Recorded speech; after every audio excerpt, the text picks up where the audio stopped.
Salve galera, vamos chegando para mais uma questãozinha do Aprofundando Pareto. E aqui a gente escolheu o tema de varizes sangrantes para a gente aprofundar e resgatar alguns conceitos importantes para você. Vamos lá, questãozinha da Santa Casa da Misericórdia de São Paulo, 2018. Um paciente de 43 anos de idade chegou ao ambulatório de cirurgia com antecedente de esquistossomose e relatando 2 episódios prévios de sangramento. Anteriormente, ele necessitou de internação com realização de ligaduras elásticas de varizes de esôfago, sendo a última há 20 dias. Com base nesse caso hipotético, assinale a alternativa que apresenta o tratamento de escolha para o paciente. Alternativa A, acompanhamento clínico com beta-bloqueadores. B, passagem de TIPS. C, esofagectomia com anastomose faringocolônica. D, desconexão ásigo-portal com esplenectomia, ou E, derivação mesentérico-portal.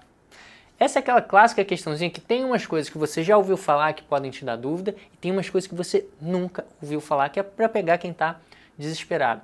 Vamos com calma? Só para a gente resgatar um pouquinho. Quando a gente fala de beta-bloqueador ou ligadura, é o paciente que tem varizes de esôfago que ainda não sangraram, num contexto de profilaxia primária. E ainda assim, não é para todo paciente que tem varizes, são só aquelas que têm mais alto risco. O paciente com child muito avançado, B ou C, o paciente que tem aqueles pontos sangrantes na endoscopia ou varizes com calibre um pouco maior, beleza? Só que vamos resgatar aqui no enunciado. Está falando de um paciente que já sangrou, então a gente não fala mais só de profilaxia primária, onde a gente pode escolher um ou outra. E outro detalhe, a gente está falando de um paciente com histórico de esquistossomose, que muda um pouquinho o contexto. Habitualmente são varizes com grande propensão a um ressangramento. Inclusive a gente pensa em outras estratégias, que não só essas que a gente já comentou. Então vamos lá, alternativa por alternativa. Acompanhamento clínico com beta-bloqueadores? Não, está errado por 2 motivos. Primeiro, se é profilaxia secundária, teria que ter, além do beta-bloqueador, a ligadura das varizes por procedimento endoscópico. Passagem de TIPS, que é justamente a derivação porto-sistêmica que se faz por um procedimento ali para a gente drenar um pouco da pressão, aliviar um pouco da tensão da veia porta, conectando, perpassando o fígado e a parte que estaria ali gerando toda aquela hipertensão, conectando esse sistema de novo, por exemplo, na veia hepática do paciente. Com isso a gente perpassa o ponto que estaria ali obstruindo, causando aquela hipertensão ali para trás.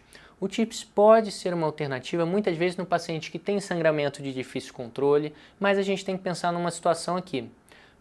Uma das principais consequências que o TIPS pode levar?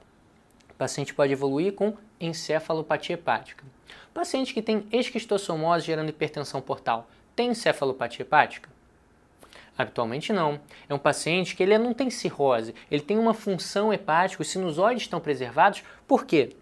A hipertensão é antes daquilo ali, ela é pré-sinusoidal, porque é justamente onde os ovos desse micro-organismo não. A gente está falando aqui do esquistossoma mansoni. Então os ovos vão se depositar antes dos sinusoides. Então a gente até tem hipertensão portal, que vai gerar inclusive essas varizes que a gente está falando. Mas a gente não tem processo de cirrose porque não tem lesão de função desses hepatócitos, beleza?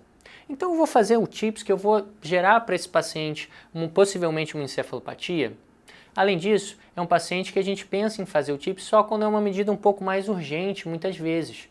Pode ser um procedimento mais de longo prazo, muitas vezes é uma ponte até a gente pensar num transplante hepático. Não costumamos usar essa ferramenta para esse paciente ficar vivendo a vida inteira. O TIPS, então, não é a melhor ferramenta aqui, principalmente quando a gente está falando de esquistossomose. Esofagectomia com anastomose faringocolônica, essa tu não ouviu falar? Cara, confia no seu estudo, não vai ser o indicado aqui. E a gente vai para a alternativa D, desconexão ásigo-portal com esplenectomia. Você tem que memorizar esse nomezinho quando a gente está falando da abordagem do paciente com esquistossomose. Por quê? Quando a gente faz essa secção dessa conexão entre o sistema porta e a veia esplênica, a gente diminui o refluxo, aquele fluxo hepatofugal fugindo do fígado que alimenta essas varizes de esôfago. A gente corta a conexão daquela via que está com a tensão maior para a via onde a gente tem os sangramentos. Só que, pessoal, se eu estou fazendo essa desconexão da veia esplênica, eu tenho que tirar o baço, porque senão aquele conteúdo ia estar drenando ali e ele iria para onde? Não ia passar mais no fígado?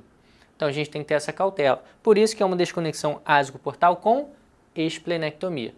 Quiser memorizar, muitas vezes lá no estudo, na correria perto das provas, você tem que fazer esse binômio, esquistossomose, desconexão ásico-portal, ou DAP, e aqui no Brasil tinha uma técnica, inclusive com o sobrenome de Vasconcelos, um dos meus sobrenomes, mas sou da parte clínica, não tem nada a ver com esse pessoal da cirurgia.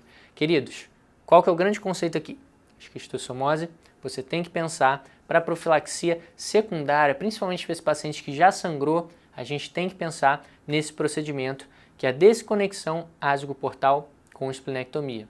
Só lembrando, o TIPS é mais para aquele paciente que a gente está pensando numa ponte até o transplante, para um alívio um pouco mais momentâneo do paciente ali com hipertensão portal, correndo risco de encefalopatia hepática. Por quê? Estou perpassando os sinusoides. Todo aquele conteúdo hepático, aquele conteúdo que ainda não foi metabolizado, passa direto para a sua circulação depois do fígado, podendo gerar encefalopatia. E derivação mesentérico-portal, não é um procedimento atualmente que você nem ouviu falar ao longo da sua preparação. E cara, se tu ficou pelo menos aí 6 anos estudando e nunca ouviu falar, não deve ser, né? A grande dúvida aqui era, beta-bloqueador? Já passou. TIPS? Já vimos por que não. Desconexão ásico-portal, cirurgia de escolha para esse nosso paciente. Beleza? Revisado aí alguns procedimentos para a gente pensar no manejo desse paciente com esquistossomose. Um abraço e bons estudos!